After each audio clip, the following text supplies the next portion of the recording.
Salut tout le monde, c'est Nathan, j'espère que vous allez bien. Aujourd'hui on se retrouve sur la chaîne YouTube, ça fait longtemps. Et aujourd'hui je reviens avec un petit bébé, un petit monstre, cette Mini GP3.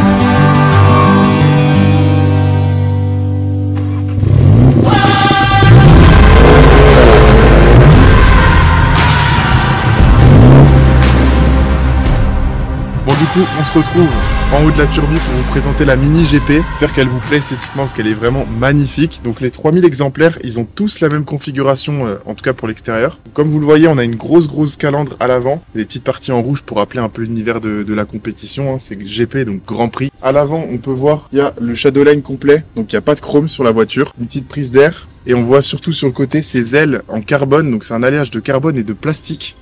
Et ça, ces petites ailes, elles coûtent 1500 € les 4, donc il faut quand même faire attention. On a des jantes en aluminium forgé et des disques 360 mm, donc c'est quand même assez gros pour une petite Mini qui fait 1,3 tonne. On a sur le côté le petit logo GP, faut pas oublier ce que c'est comme voiture. Et puis je vais vous montrer l'arrière parce que c'est quand même là qu'on voit le plus gros changement par rapport à une Mini John Cooper Works classique. Bon, allez, sur l'arrière, je pense que vous l'avez vu, on a un aileron. Un double aileron, un triple aileron qui est immense. Alors ça sert pour l'appui aéro, ça sert aussi pour le style. Et pareil, ça c'est une pièce unique qui est réservée sur les GP et qui est extrêmement chère, 2000 €. Donc bon, pas trop de raison de casser son aileron, mais on sait jamais. Encore une fois, on a les logos noirs, le Shadowline et une double sortie d'échappement avec un diffuseur qui est vraiment énorme. Mais je tiens à souligner quand même les ailes de derrière qui sont vraiment super impressionnantes.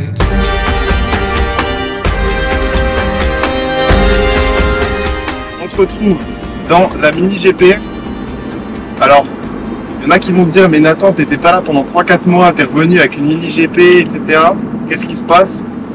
Alors, on a fait une petite pause de YouTube avec Lucas, donc mon meilleur ami avec qui j'ai commencé cette chaîne YouTube. On a fait une petite pause pour se focus sur le travail. Et alors, là c'est insolent parce que 812 qui passe, et derrière il y a un G44 au carré. Voilà, tout va bien. Et du coup, on se retrouve aujourd'hui dans une Mini GP. Pourquoi? Parce que avec RS Monaco, chez qui je travaille depuis plus de 2 mois maintenant, on a décidé de mettre un peu plus en avant les voitures. Et aujourd'hui, je voulais vous mettre en avant cette rareté, même si on en voit quand même de temps en temps, c'est quand même une rareté. 3000 exemplaires, une Mini GP3, donc les toutes dernières. Et aujourd'hui, du coup, je vais vous faire un essai complet de la voiture. Vous avez vu un petit peu les plans, vous avez vu un petit peu l'intro, vous avez compris ce que c'était, vous avez vu le titre et la miniature aussi. Et là aujourd'hui, je vais vous montrer un peu ce que ça donne, cette voiture. Et surtout, vous allez voir qu'il y a pas mal de points négatifs et pas mal de points positifs sur cette voiture.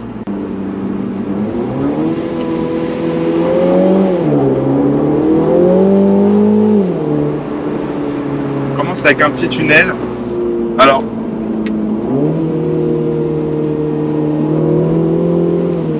la voiture est chaude, évidemment. On a roulé juste avant, on a fait l'intro, on a fait les plans, etc. Je tenais quand même à le préciser, la voiture est chaude.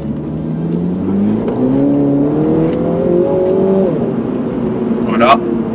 Du coup, là, on va se retrouver sur la route de la turbine. Je vais vous faire un petit cut. Mais je voulais avant tout remercier déjà RS Monaco, du coup, et notamment mon directeur, de me faire confiance pour filmer cette voiture-là.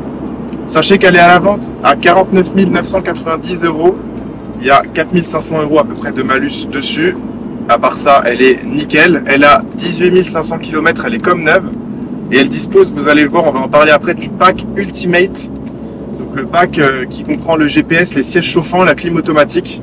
Et je voulais vous remercier, vous, ceux qui vont regarder la vidéo, parce que ça fait longtemps. Donc là, on reprend tranquillement. On va se remettre à l'aise dans les vidéos. Et je voulais aussi remercier Antoine qui va filmer et monter cette vidéo. Donc là, je parle à la GoPro, mais toute l'intro, les beaux plans, etc., c'est Antoine. Allez, on va ouvrir un peu la fenêtre.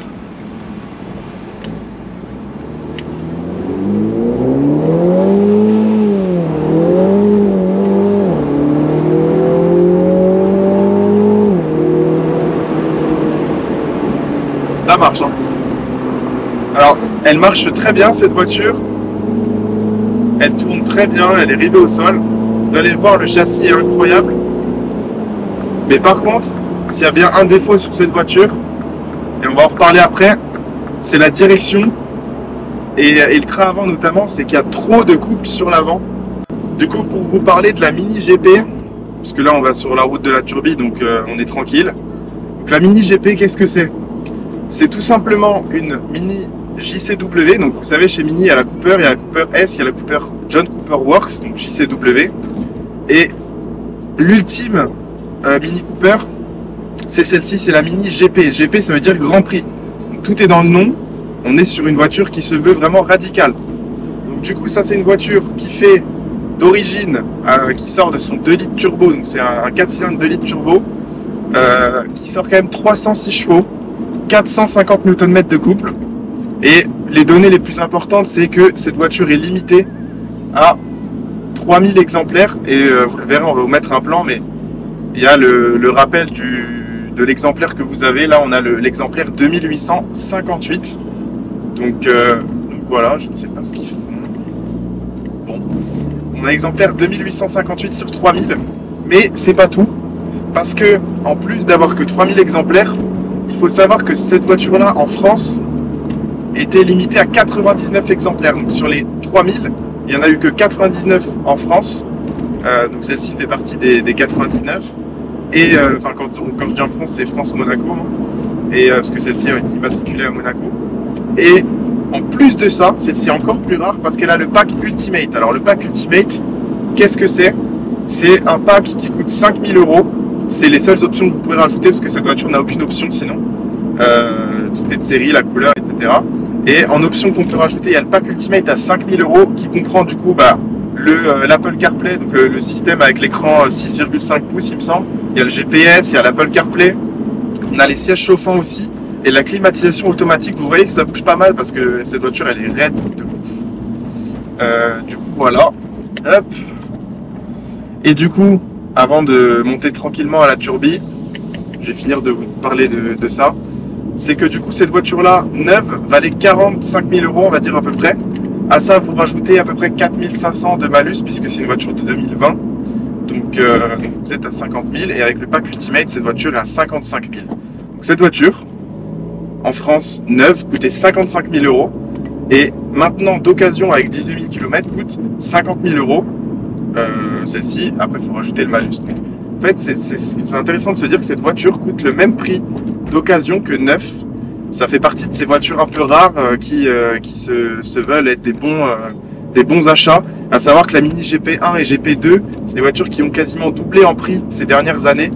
Donc si vous avez 50 000 € et que vous voulez les investir dans une voiture qui est fun et qui va prendre de la cote, je pense que c'est pas un mauvais investissement de mettre 50 000 €, qui est quand même un certain prix, dans cette Mini GP3.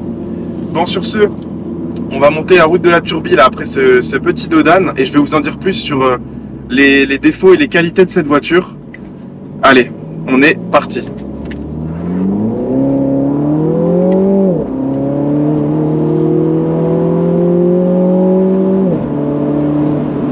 Alors là, vous le voyez peut-être à l'écran, un premier défaut, il suffit de rouler 1 ou 2 minutes dedans, c'est la direction qui est beaucoup trop, comment dire, elle a aucun filtre et du coup, en fait, la voiture elle a envie de partir à droite, à gauche.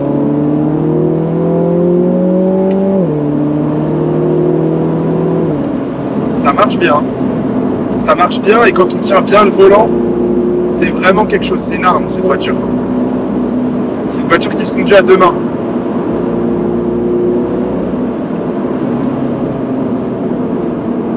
Bon, je fais attention évidemment, c'est les voitures de la concession. Je ne roule pas non plus comme un dérangé, puis on est sur route ouverte, donc on fait attention. Mais du coup, voilà, le premier point négatif, c'est au niveau de la direction.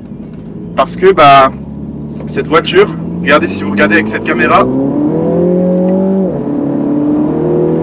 dès qu'on met du rythme, dès qu'il y a la charge, les 300 chevaux et les 450 Nm de couple sur l'avant, puisque c'est une traction, en fait, le train avant est débordé. Pourtant, il y a un différentiel à glissement limité, il y a quand même un bon châssis, il y a des gros pneus, des roues en 18 pouces avec des jantes forgées en aluminium. Regardez, elle cherche l'avant tout le temps, cette voiture. Par contre, quand on est sur des courbes appuyées comme ça, quand on garde un filet de gaz, c'est une arme. Et dès qu'on va réaccélérer, la voiture va vouloir sous-virer et partir vraiment tout droit. Donc il ne faut vraiment pas reprendre les gaz trop tôt. Ça c'est vraiment important dans cette voiture. Dites-moi en commentaire d'ailleurs ce que vous pensez de cette voiture. Est-ce que vous l'achèteriez? Est-ce que vous prendriez autre chose?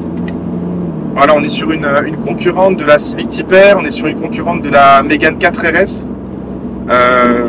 Et là, bon, on n'a que 2 places, hein, contrairement au Mégane et au Civic. On a aussi un petit défaut, enfin, c'est pas un défaut, mais on a un compteur qui est digital, qui n'est pas analogique. On a une boîte auto. On va en parler, c'est un peu un défaut aussi. Déjà, c'est un défaut parce que pour moi, une mini GP, c'est boîte méca. Je veux dire, 300 chevaux sur l'avant, traction, c'est censé être vraiment fun. Et c'est vrai que pour moi, une boîte méca aurait été bien. Mais du coup, ils ont mis la boîte auto 8 vitesses, pardon. Tout simplement parce que cette voiture a trop de couple. Donc c'est la seule boîte de vitesse dans le groupe BMW qui pouvait encaisser le couple. Il n'y avait pas de boîte méca assez fiable, entre guillemets. Et du coup, ils ont mis la boîte auto. Maintenant, c'est vrai que c'est un peu moins pur que les mini GP1 et GP2 qui étaient en boîte méca. C'est une voiture qui fait 300 chevaux, 306 exactement. Il faut savoir que les mini GP en boîte méca, donc d'avant, faisaient je crois 220, 240 chevaux. Donc il y a 60 à 80 chevaux de plus sur cette version, donc c'est quand même pas rien. Du coup, je voulais vous dire autre chose, une information importante. C'est la première mini de l'histoire à passer en dessous de la barre des 8 minutes sur le Nürburgring, donc c'est quand même pas rien. Maintenant, c'est vrai que c'est pas adapté pour des circuits comme le Nürb, parce que c'est une voiture qui est tellement raide que c'est fait pour des circuits plats. Si vous allez au Nürb avec cette voiture, je pense que vous avez moyen de vous faire des grosses frayeurs, étant donné la rigidité de la caisse. Je pense que dans les courbes, etc., c'est pas une voiture qui est adaptée.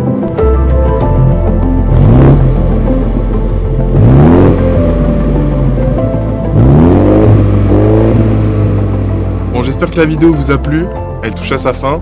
Si vous voulez voir plus de vidéos de ce genre, avec Antoine derrière la caméra, pourquoi pas, et avec d'autres voitures, n'hésitez pas à vous abonner, à mettre un like et surtout à me dire en commentaire quelle voiture vous voulez voir. Sur ce, moi je vous laisse à une prochaine.